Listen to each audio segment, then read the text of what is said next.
রাষ্ট্রপতি ভবন থেকে পদ্মশ্রী সম্মান নিয়ে শিলিগুড়িতে ফিরলেন রাজবংশী সমাজের উজ্জ্বল নক্ষত্র নগেন্দ্রনাথ রায়।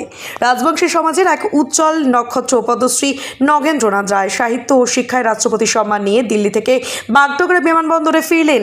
পদ্মশ্রী নগেন্দ্রনাথ রায় দীর্ঘদিন শিক্ষকতার পাশাপাশি রাজবংশী ভাষায় বিভিন্ন কবিতা, সাহিত্য, ছোট গল্প এবং রাজবংশী ভাষায় 1600 পাতার রামায়ণ গ্রন্থের অনুবাদ করেছেন, যা গত পহেলা বৈশাখে রাজবংশী মুকুলন ও নিখিলন কমিটির মাধ্যমে এবং কেন্দ্রীয় মন্ত্রী গজেন্দ্র শেখাওয়াতের উপস্থিতিতে জমজমাট অনুষ্ঠানের মাধ্যমে প্রকাশিত হয়। উত্তরবঙ্গের প্রত্যন্ত অঞ্চল শিব মন্দির 18 খাই অঞ্চলের চৈতন্যপুর গ্রামে বাড়ি, বয়স 72। এই সাফল্যের দিনটি চিরস্মরণীয় হয়ে থাকবে।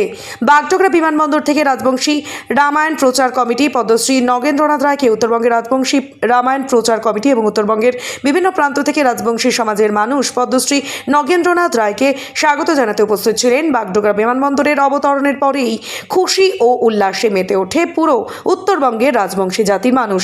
বিমানবন্দর থেকে ফেরার পথে বিভিন্ন জায়গায় ফুলের তোড়া দিয়ে সংবর্ধনা জানায় সমাজের বিভিন্ন বর্গের মানুষের। পাশাপাশি পেছনে পড়ে নেই উত্তরবঙ্গে বিশ্ববিদ্যালয়ের শিক্ষামহলের শিক্ষকবৃন্দ। বিভিন্ন জায়গায় মিষ্টিমুখ করানো হয় এবং দেশি বাজনা বাজিয়ে নাচ গানের মাধ্যমে বরণ করে। শিব মন্দিরে ঠাকুর পঞ্চানন বর্মার মূর্তিতে মাল্যদান করে নিজ বাসভবনে যান। সেদিন ওনার সাথে উপস্থিত ছিলেন ডক্টর অমলকান্তি রায়, রাজবংশী প্রচার কমিটির অন্যতম সদস্য সুরত বর্মন, ডক্টর পরিমল চন্দ্র রায়, অতুল রায় সহ রাজবংশী রামায়ণ কমিটির সদস্যগণ। প্রধানমন্ত্রী, বিদেশমন্ত্রী, স্বরাষ্ট্রমন্ত্রী সকলের সঙ্গে তার ইন্টারাকশন হয়েছে, কথা হয়েছে, আমরাও কথা বলেছি, আমাদেরকেও তারা আমন্ত্রণ জানিয়েছিলেন এবং রাজবংশী রামায়ণের গুরুত্ব আমরা তুলে ধরেছি। দাদা বিভিন্ন ইন্টারভিউয়ে রাজবংশী ভাষাকে সংবিধানের অষ্টম তফসিলভুক্ত করার জোরালো দাবি করেছেন।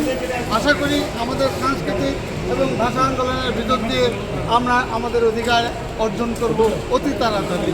আমাদের যে লেখক এবং বিভিন্ন এবং আমাদের উত্তরবঙ্গের যে শিক্ষা এবং সাহিত্যে তার যে অপরিসীম তার অবদান, সেই অবদানের জন্য আমাদের ভারতবর্ষের পদ্মশ্রী পুরস্কার আমরা অভিভূত, আমরা আপ্লুত।